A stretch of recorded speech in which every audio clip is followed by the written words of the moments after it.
have never been such queues of people waiting to give their signatures to support Lukashenko's opponents during any previous Belarusian elections. Belarus has no independent electoral polling, and anyone who does it without state permission faces a fine. However, the drop in Lukashenko's ratings is plain to see. Popular internet portals are saying that only 6% of users intend to vote for him. Why have Belarusians stopped trusting Lukashenko? Now we'll explain.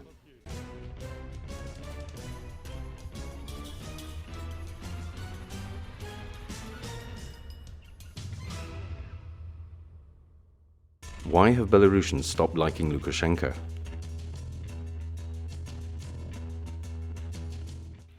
"26 years in power. People have got fed up of seeing the same old face on TV, but the reasons behind their frustration are more serious. This is the first time that so many people on low incomes have been ready for change. Analysts say that Lukashenko's authority was formerly unshakable since he'd signed an unwritten social contract with the nation. What were the terms of this contract? The social contract. Lukashenko guaranteed Belarusians a bearable existence in exchange for political passivity. People agreed to have low but stable pensions, low but stable salaries at state-owned enterprises, and low-quality but free medical care. Cheap Russian oil and the hearty appetite of the Russian market have allowed this contract to be upheld for a long time. Yet in recent years it has become increasingly difficult for the authorities to keep their promises. A protracted crisis. Sociologists are worried that Belarusians' economic well-being is now the lowest it has been in the last 20 years. The crisis in Russia, the top consumer of Belarusian goods, has recently caused an almost 4% drop in the Belarusian GDP.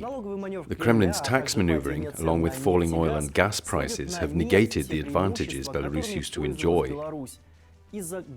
Due to the worldwide quarantine, the Belarusian economy now faces another slump, the World Bank predicts. According to official data, the average Belarusian earns $510 a month, $80 less than in pre-crisis 2014. A $500 salary became the ceiling for an economic model the Belarusian state has been unable to sustain for 10 years already. State enterprises are dying out. Compared to 2013, Belarus is producing a third less tractors, only half as many trucks, and 3 times less machine tools. The reasons for this are deeper than just reduced demand from the neighbors. For a quarter of a century, the Belarusian authorities have failed to bring Soviet-era factories up to world standards or move into any new markets. Slowly but surely, state enterprises are dying. In 2010, the public sector was producing 3/4 of the Belarusian GDP, while today it is less than half. The employment rate is also falling, especially in the regions. The Mogilov-based Strommashina plant, the Kim factory in Vitebsk, and the Carpets of Brest company are just a few of the large state enterprises that have gone under in the last 5 years. Last year, 117 public sector enterprises closed, with 48,000 jobs lost, roughly equivalent to the entire workforce in average Belarusian cities like Mozyr, Orsha and Pinsk. The authorities attempted large-scale modernization in order to revive state factories. Over the last 10 years, they invested $4 billion in woodworking alone. But buying Italian machine tools for a factory run according to Soviet planned economy principles won't turn it into an Italian furniture factory. The modernization was a failure. The national debt has doubled over the decade. Ever fewer social guarantees. Minsk's funds to outlay on the large public sector are dwindling, so the authorities have decided to cut back on social spending. In 2016, the government began raising the retirement age.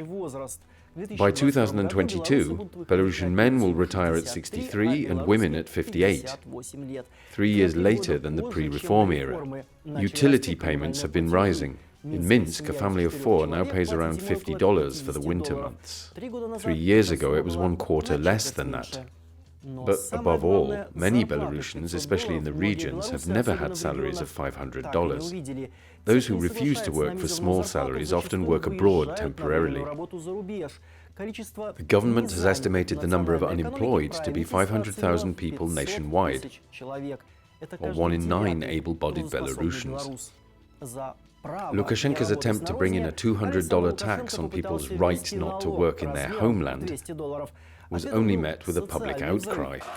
Step down, step down. Spontaneous protests erupted all over the country in spring 2017. The Belarusian leader dealt a second blow to his citizens' feelings during the COVID-19 pandemic. The authorities refused to impose a quarantine in order to cushion economic losses. Lukashenko dismissed the pandemic as a psychosis. We don't need a panic, we just need to work, especially now, out in the countryside. It's nice to watch folks working on tractors on TV. Nobody talks about viruses. Tractors will cure everybody there. The fields will cure everyone. According to the Ministry of Health, there were 16 times fewer deaths from coronavirus in Belarus than in Sweden, which has the same population. Belarusians don't believe the official figures. In April, 75% of citizens favored increased restrictions to fight the epidemic. Aging Lukashenko is growing distant from the people. Poor working man from a village who's also rather proud of his situation. This is a portrait of an average Belarusian as painted in the words of Lukashenko. Most of his fellow citizens were like that a quarter of a century ago when Lukashenko was 40. Today, the old Belarusian leader's tales make more sense to pensioners, who are a minority in the country. The Belarusian leader, who has 17 residences and appears in public surrounded by models, looks less and less like a guardian of the common people. State TV has also lost much of its impact. Half of Belarus now gets its news from the internet. What's the bottom line? The Belarusian authorities increasingly lack the money to pay out low but regular salaries to keep the Soviet-style factories running. The crisis has hit people in the regions hardest.